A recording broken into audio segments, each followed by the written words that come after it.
고양이를 치우면 어떻게 할까요? 자동차를 타거나 오토바이를 타다가 고양이를 치우면 어떡하냐? 여러분은 어떻게 할까요? 고양이를 치우면 절대로 도망을 안 간답니다. 고양이를 치우면 그 자리에 서서 시간이 있으면 그 고양이를 주변에 땅에 적당한 데 묻어주고 그렇게 잘 정리해주고, 만약에 바빠서 그렇게 해줄 시간이 없으면 다른 사람을 사서 이 고양이를 장례를 잘 치러달라고 돈을 많이 준대요. 우리나라 돈으로 10만 원 정도 이렇게 주어서 장례를 치르도록 그렇게 해결을 한다고 그래요. 고양이를 치워놓고 그냥 도망가면 안 된답니다. 왜 안 되느냐? 고양이를 치워놓고 그냥 도망가면 반드시 나쁜 일이 생긴대요. 그래서 고양이를 치워놓으면 반드시 뒤처리를 하는데 돈이 많이 든다, 그런 이야기를 하더라고요. 웃으면서 그 참 이상한 풍습이다. 사람을 치웠을 때는 도망가면 그만인데, 아니 고양이를 치워놓고는 도망갈 수 없다. 왜 그럴까요? 고양이를 치웠을 때 반드시 뭐 나쁜 일이 생긴다는 생각, 의식, 그게 무속적인 사고 의식이잖아요. 그 인도네시아는 수많은 그 우상이 있습니다. 그래서 제가 또 발리에 가봤더니 정말 우상이 많아요. 그래서 거기 사는 분들이 이야기가 너무 제사가 많고 너무 종교식이 많아서 너무 힘들대요. 그래서 기독교로 넘어오는 사람이 많이 생긴다고 그런 이야기를 들었습니다. 사람이 살아갈 때 참 중요한 것은 의식입니다. 의식 구조입니다. 우리가 행복하게 사는 사람은 그냥 행복한 게 아니에요. 조건이 다 좋아서 행복한 게 아니고, 행복하게 사는 사람을 살펴보면 행복하게 살 수 있는 의식이 있어요. 생각이 돼 있어요. 같은 조건이라도 그것을 누릴 수 있는 행복의 의식이 있어요. 같은 조건에도 그것을 누리지 못하면 불행자가 되죠. 여러분, 성공자를 다 만나서 이야기해보면 성공했다, 물론 일확천금으로 하는 그런 성공보다도 꾸준한 노력에 성공한 사람들 보면, 성공한 사람들 만나보면 성공자의 의식이 있습니다. 생각이 좀 달라요. 그리고 이 패배자는 반드시 패배 의식이 있습니다. 우리가 실패하는 것은 그냥 실패하는 게 아니라 패배자의 의식이 그 사람을 지배하는 거거든요. 그래서 결국 인간은 외형적인 조건, 육체적인 조건, 환경 이런 게 참 중요하지만 인간에게 정말 중요한 것은 정신적인 자세, 의식 구조, 기독교인으로 말한다면 영성이 중요한 것이죠. 결국은 기계를 쓰고 기술을 사용하고 모든 환경 자원을 쓰는 것은 사람이기 때문에 사람의 의식 구조, 이게 건강해야 모든 삶을 창조적으로 이뤄갈 수 있는 것입니다. 그래서 우리 한양교회 성도들도 우리 예수 믿는 사람들의 이 의식 구조, 영적 전투자의 의식 구조가 바로 되어야 된다, 그렇게 생각합니다. 제가 살아오면서 인생을 볼 때, 우리 신앙생활 할 때 보면요, 이 생각의 마인드, 마음의 가짐, 이 의식 구조가 굉장히 신앙생활에 중요한 것 같아요. 긍정적이고 창조적으로 또 감사하며 해결해가는 사람은 얼마든지 행복하게 주님을 섬길 수 있는데, 같은 조건에도 부정적으로 또 원망하고 불평하거나 또는 비판적으로 나가는 사람들은 결국 행복하지 못합니다. 그래서 2016년에 영적 전투자의 의식을 가져야 되겠습니다. 우리 기독교인은 영적인 전투자입니다. 사도 바울은 너희는 그리스도의 군병이라고 그랬습니다. 우리가 영적인 전투자라면, 전투자는 전쟁에 승리할 수 있는 승리자의 의식이 있어야 돼요. 패배 의식을 가지고는 절대 전쟁을 할 수가 없습니다. 전투에 성공하는 의식이 필요합니다. 그래서 저는 오늘 간단하게 4가지 의식을 말씀드리는데, 여러분 오늘 받은 그 예배 순서 뒤편에 보면 영적 전투자의 의식이라고 하는 부분이 있습니다. 제가 이곳은 붓글씨로 직접 써가지고 예쁘게 썼어요. 써서 여러분 버리지 말고 1년 동안 갖고 다니면서 읽어보라고 국거시로 썼어요. 우리 주일날 주보를 이렇게 나눠주는데 예배 마치고 보면요, 주보를 나갈 때 그냥 제자리 두고 가는 사람이 굉장히 많아요. 그리고 또 어떤 분은요, 또 친절하게 안내석에 제자리에 갖다 두고 가는 사람도 있어요. 그 주보는 일회용입니다. 되돌려줘야 설 데가 없어요. 쓰레기통에 들어가요. 뭐 그래서 집에 가서 좀 읽어보면 좋은데 그냥 두고 가는 사람이 많아요. 굉장히 많은 것 같아요. 평소 주보는 그럴지라도 오늘 이 송구영신 예배의 순서지는 두고 가지 마세요. 꼭 가져가서 그 뒤편에 영적 전도제 의식을 가위로 잘려서 잘 보는 앞에 두고, 제가 꼭 부탁드리고 싶은 것은 하루에 10번 정도는 읽어보라고 말씀드리고 싶습니다. 10번이나 100번이나 좋은데 우리는 우리 마음속에 의식을 넣어야 돼요. 의식을 만드는 거예요. 그래서 심리학적으로도 바디 마인드 커뮤니케이션이라는 치료 방법이 있어요. 바디 마인드 커뮤니케이션. 이 말은 자기 몸하고 자기 생각이 교류한다는 거예요. 내 생각이 몸에다가 명령을 주는 거예요. 그래야 회복이 된다는 거죠. 그래서 우리가 생각 속에서 입으로 할 수 있다, 너는 낫는다 하는 그런 계속 명령을 주면 몸이 그걸 따라온다는 거예요. 넌 못해, 할 수 없어, 넌 실패자야, 넌 바보야 자꾸 그러면 몸이 저절로 뒤처져서 그렇게 스스로 약화된다는 거예요. 그것을 우리가 심리학적으로 치료 방법이라는 거죠. 바디 마인드 커뮤니케이션. 우리가 병을 고칠 때 제일 중요한 것은 치료받을 수 있다는 마음가짐이죠.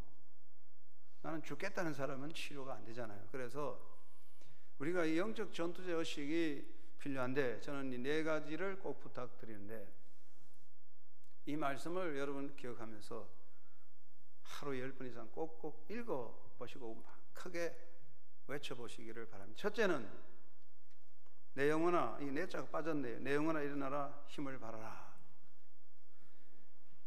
오늘 읽은 본문에 보면 시편 43편 5절에 보면 내 영혼아 네가 어찌하여 낙심하며 어찌하여 내 속에서 불안해하는가. 너는 하나님께 소망을 두라. 그가 나타나 도우심으로 말미암아 내 하나님께 여전히 찬송하리로다. 여기 시편 42편 43편에 계속 나오는 본문이 내 영혼아 네가 어찌하여 내 속에서 낭망해하는고, 내 속에서 불안해하는가라고 외치고 있습니다. 성경에 자기를 향해서 하는 말씀은 여기 하나밖에 없어요. 이 시편은 자기를 향해 내 영혼아 네가 어찌하여 내 속에서 불안하며 절망해하는고, 자기 영혼을 향해서 하는 소리입니다. 인간은 영적인 존재이기 때문에 사람을 이끌어가는 힘은 영혼에서 나오는 겁니다. 영혼은 인간의 주체입니다. 그 영혼이 낙심하고 영혼이 쓰러지면 일어날 수가 없는 거예요. 그래서 잠언 18장 14절에도 보면 사람의 심령은 병을 능히 이기지만 그 심령이 상하면 누가 능히 일으킬 수 있겠느냐. 그 심령이 영성이 깨지면 아무도 일으켜 줄 수 없다고 말씀을 했어요. 그렇기 때문에 우리가 영적인 회복을 얻어야 되는데, 그러면 성령이 우리 속에 계실 때 우리 영혼이 스스로 자기에게 명령을 해야 돼요. 내 영혼아 일어나라, 힘을 발하라. 아침에 일어날 때마다 또는 힘들고 또 피곤해지고 자꾸만 의기소침해질 때에 깔아지면 거기에 따라가면 안 돼. 나는 약하다, 나는 힘든다, 나 정말 일어나기 싫다. 그러면 그걸 따라가면 안 돼요. 그걸 극복할 수 있는 것은 영혼의 명령이 필요합니다. 내 영혼아 일어나라, 힘을 발하라 하고 외치면 하나님의 역사가 있고 성령의 역사로 영혼의 힘을 얻을 수가 있습니다.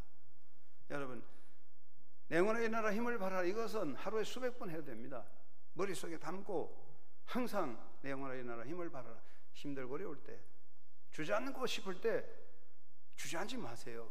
내 영혼아 일어나라, 힘을 발하라 외칠 때 성령께서 여러분의 새 역사를 일으킬 줄 믿습니다. 한번 합시다. 내 영혼아 일어나라, 힘을 발하라. 우물우물하면 안 되겠죠.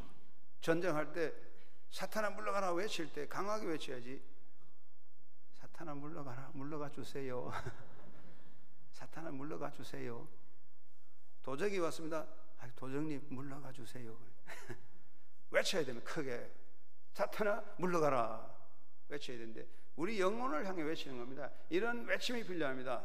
사랑하는 여러분, 평생 우리가 이 외침이 필요합니다. 영혼이 일어나야 됩니다. 영적인 힘을 얻어야 됩니다. 예수님께서는 일어나라 함께 가자 하셨습니다. 일어나야 됩니다. 내가 일어나야 됩니다. 그래서 우리는 여러분 아침마다 또는 힘들 때, 피곤하고 지칠 때 항상 외치십시오. 내 영혼아 일어나라, 힘을 발하라. 한번 다시 합니다. 내 영혼아 일어나라, 힘을 발하라. 외치면 여러분의 심령 속에 변화가 생깁니다. 눈이 반짝 떠집니다. 다리에 힘이 생깁니다. 그렇지, 해야지, 할 수 있다. 우리는 일어날 수 있습니다. 하나님의 역사가 있습니다. 두 번째는 제가 가장 많이 쓰는 용어입니다. 큰 산아 내가 무엇이냐, 내가 평지가 되리라. 이 말씀도 굉장히 중요한 말씀이죠. 우리 인생에는 큰 산이 가로막혀 있습니다. 그런데 그 큰 산을 넘어가야 되는데 큰 산을 보고 주저앉으면 결국은 실패자가 됩니다. 스가랴 3장 7절 말씀에, 만군의 여호와의 말씀에, 네가 만일 내 도를 행하며 내 규례를 지키면 내가 내 집을 다스릴 것이요 내 뜰을 지킬 것이며 내가 또 너로 여기 섰는 자들 가운데 왕래하게 하리라. 그 밑에 성경이 빠졌습니다. 이게 주보세요. 큰 산은 내가 무엇이냐, 내가 수룹바벨 앞에서 평지가 되리라. 중요한 걸 빼먹었네. 이거 정말 제가 오늘 이거 주보서에도 안 맡기는데 이거 어떻게 빠졌습니다. 그런데 그건 성경에 있는 거 찾아보면 됩니다. 앞에 있는 게 중요합니다. 하나님께서는 수룹바벨에게 말합니다. 큰 산은 내가 무엇이냐, 내가 수룹바벨 앞에서 평지가 되리라. 사실 큰 산이 수룹바벨 앞에서 평지가 되었어요. 수룹바벨은 큰 산과 같은 장벽을 극복하고 예루살렘 성전을 재건했습니다. 그건 하나님의 역사였습니다. 그러므로 성경 말씀하십니다. 이는 사람의 능으로 되는 게 아니고 하나님의 신으로 되느니라.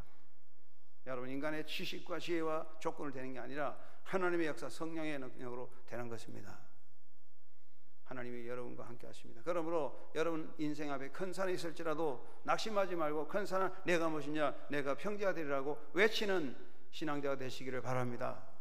자녀들 앞에 있는 큰 산을, 남편 앞에 있는 큰 산을, 교회 앞에 있는 큰 산을, 우리 민족 앞에 큰 산을 평지가 되리라고 외쳐야 합니다. 부모들은 아이들을 축복할 때 아이들의 머리에 손 얹고 큰 산아 내가 무엇이냐, 내 사랑하는 아들 앞에 평지가 되리라고 축복하는 기도가 필요합니다. 나는 아내는 남편을 위해서 큰 산아 내가 무엇이냐, 내 남편 앞에서 내가 평지가 되리라고 외치면 그 역사가 하나님의 능력으로 나타날 것입니다. 교회 앞에 큰 산이 있습니다. 큰 산아 내가 무엇이냐, 한영교회 앞에서 평지가 되리라. 하나님께서 한영교회 앞에 평지의 역사를 이루어 주실 줄 믿습니다. 저는 이거 목회하면서 제가 경험한 거예요. 말씀대로 됩니다. 그렇기 때문에 힘들고 어려운 일이 있더라도 낙심하지 말고 여러분 스스로 외치는 영적인 그런 선포의 신앙이 되시기 바랍니다. 한번 합시다. 큰 산아 내가 무엇이냐, 내가 평지가 되리라. 여러분 하루에 수백 번 하십시오. 하나님께서 여러분의 영성에 힘을 주실 것입니다. 세 번째는 그가 내 연약함을 친히 담당하시고 병을 짊어지셨도다. 이사야 53장 5절 말씀에 그가 찔림은 우리 허물 때문이요 그가 상함은 우리의 죄악 때문이라. 그가 징계를 받음으로 우리를 평화가 누릴, 우리가 평화를 누리고 그가 채찍에 맞음으로 우리는 나음을 입었도다. 그가 채찍에 맞음으로 우리는 나음을 입었도다. 마태복음 8장 17절 말씀에 이는 선지자 이사야를 통하여 하신 말씀에 우리 연약한 것을 친히 담당하시고 병을 짊어지셨도다 함을 이루려 하심이더라. 이게 얼마나 중요한 말씀인지 몰라요.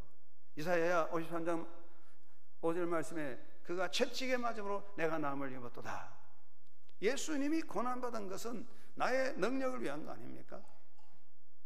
이사야 53장 5절 말씀에 신앙의 핵심 아닙니까? 그가 찔림은 내 허물을 인하며 그가 상함은 내 죄악을 인하미라. 그가 징계를 받음으로 내가 평화를 누리고 그가 채찍에 맞음으로 내가 나음을 입었도다. 여러분 치유를 원하시는 사람은 이 말씀을 하루에 수백 번 외쳐야 됩니다. 그가 채찍에 맞음으로 내가 나음을 입었도다. 이 말씀이 생명이라고요. 한번 합시다. 그가 채찍에 맞음으로 내가 나음을 입었도다. 이건 선포입니다. 예수님이 채찍에 맞으면 내가 나음을 입었다는 그 선포예요. 그의 능력이 나타난다는 거죠. 그래서 마태복음 8장 17절에 그가 내 연약함을 친히 담당하시고 병을 짊어져 주셨도다. 할렐루야. 여러분, 나의 연약함이 있습니다. 예수님이 그 연약한 짐을 대신 져 주셨습니다. 내 질병도 예수님이 대신 짊어져 주셨습니다. 예수님이 나의 연약함을 담당하시고 내 병을 짊어지셨어요. 그래서 그는 고난당하시고 십자가를 지시고 메마를 지시고 그리고 무덤에 가셨지만 부활하셨습니다.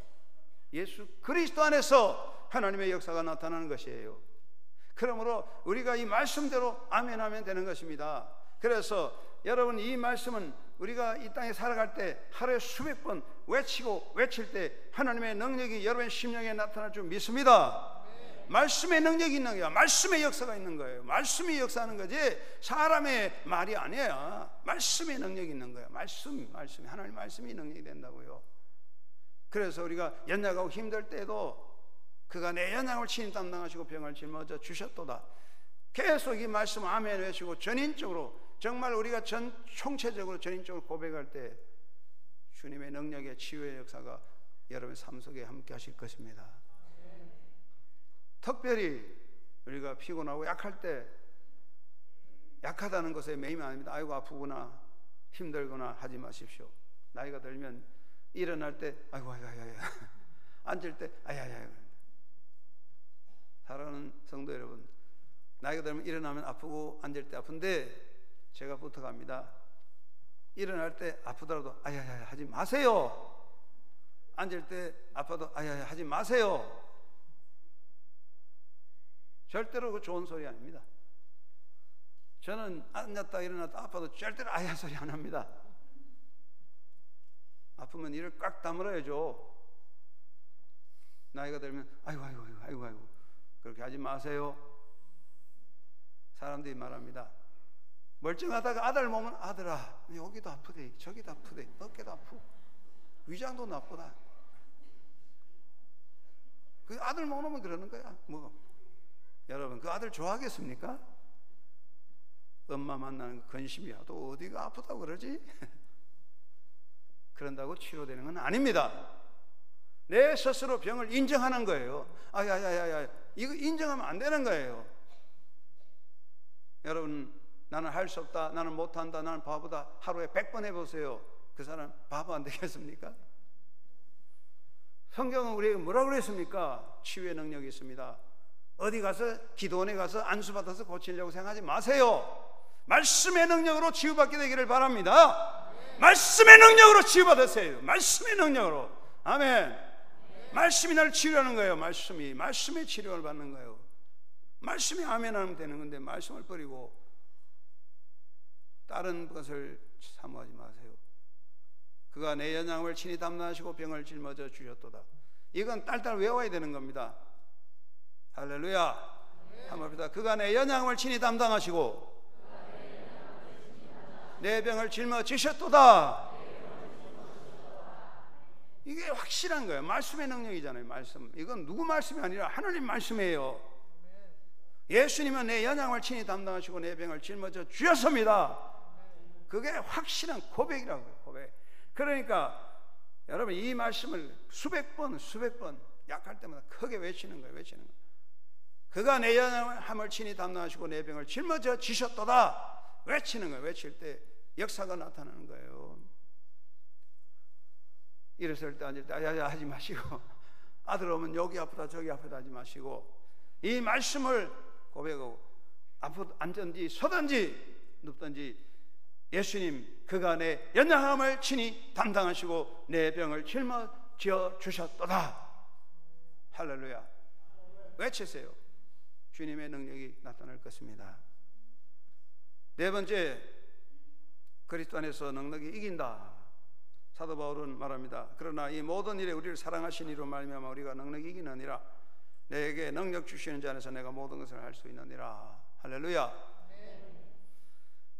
여러분, 우리는 승리에 대한 의식이 있어야 되는데 이게 인간적 오기로 하는 게 아니야. 나 오기로 이긴다. 그러니까 안 돼요. 나폴레옹 같이 내 사전에는 불가능이 없다고 외쳐도 안 되는 거고, 우리가 이게 오기로 하는 게 아니에요. 믿음으로 하는 거예요. 그러므로 바울은 이 모든 일에 나를 사랑하시는 이로 말미암아 넉넉히 이긴다. 나를 사랑하시는 주님 안에서 이긴다고 했어요. 그러면 그리스도 안에서 넉넉히 이깁니다. 여러분 자신감을 가지고 도전하시기 바랍니다. 합시다. 그리스도 안에서 넉넉히 이긴다. 확신을 가져야 되는 거예요. 이길까 말까, 이길동 말동. 벌써 시작하기 전부터 패배의식에 빠지면 전쟁은 할 수 없어요. 한 발자국 나갈 수 없어요. 여러분, 어차피 우리는 육신은 한계 있고 사라지고 이제 부활하면 영생 천국 가는데, 어쨌든 우리가 육체는 약하지만 약한 육체 가운데 우리 주님이 계실 때 우리는 언제든지 주의 뜻을 따라 주님의 도구로 쓰임받을 수가 있는 것입니다. 그러므로 우리가 무슨 일을 하든지 그렇다, 나는 할 수 있다, 그리스도 안에서 이기고도 남는다, 그런 고백이 있어야 돼요. 할 수 있다, 그리스도 안에서 넉넉히 이긴다, 예수 안에서 이긴다는 겁니다. 바울이 그랬습니다. 능력 주시는 자 안에서 내가 모든 것을 할 수 있느니라. 가난도 이길 수 있고 고통도 이길 수 있는 것입니다. 주님이 주시는 힘인 것입니다. 그리스도 안에서 넉넉히 이긴다, 이 말씀을 고백하시기 바랍니다. 다시 한번 합시다. 그리스도 안에서 넉넉히 이긴다. 넉넉히 이긴다. 이길까 말까 모르겠네. 그러면 되겠어요? 용감하게 외치시기 바랍니다. 여러분 2016년 아니면 앞으로 여러분 주님 앞에 갈 때까지 성경 말씀을 외쳤어야 돼요. 선포해야 돼요. 내 영혼아 일어나라, 힘을 발하라. 그냥 우리가 약할 때마다 내 영혼아 일어나라, 힘을 발하라 속으로 외치면 하나님께서 힘을 주십니다. 다리에 힘이 생깁니다. 큰 산아 내가 무엇이냐, 내가 평지가 되리라고 외칠 때 하나님께서 큰 산을 평지로 만들어 주십니다. 그간의 연약함을 친히 담당하시고 내 병을 짊어져 주셨도다. 크게 외칠 때 병이 떠나가게 되는 거야. 병은 내 거 아니에요. 병은 도적과 같아요. 명령하는 거예요. 예수님이 이미 내 병을 짊어져 주셨기 때문에 주님께서 다 맡기는 거예요. 그리스도 안에서 넉넉히 이긴다는 확고한 고백, 이 신앙의 고백, 승리의 확신을 가지시기를 주의 이름으로 축원합니다. 영적 의식을 가지고 2016년 살아가시기 바랍니다. 잊어버려도 제 책임은 아닙니다. 집에 가서 안 해도 제 책임은 아니지만 말씀대로 살기를 저는 부탁합니다. 이 말씀을 꼭 따라가시기 바랍니다. 다시 한번 합시다. 내 영혼아 일어나라, 힘을 발하라. 큰 산아 내가 무엇이냐, 내가 평지가 되리라. 그간의 연약함을 친히 담당하시고 내 병을 짊어지셨도다. 그리스도 안에서 넉넉히 이긴다. 2015년에 여러분의 입에 이 말씀이 살아있기를 주의 이름으로 축원합니다. 성경 말씀합니다. 내 믿음대로 되라. 말씀대로 된다고 했어요. 말씀 안에 승리하는 2016년 되시고 주 안에서 굳게 서서 영광 돌리기를 주의 이름으로 축원합니다. 하나님 아버지, 낡은 거 다 날려보냅니다. 걱정 근심도 날려보냅니다. 약함도 질병도 다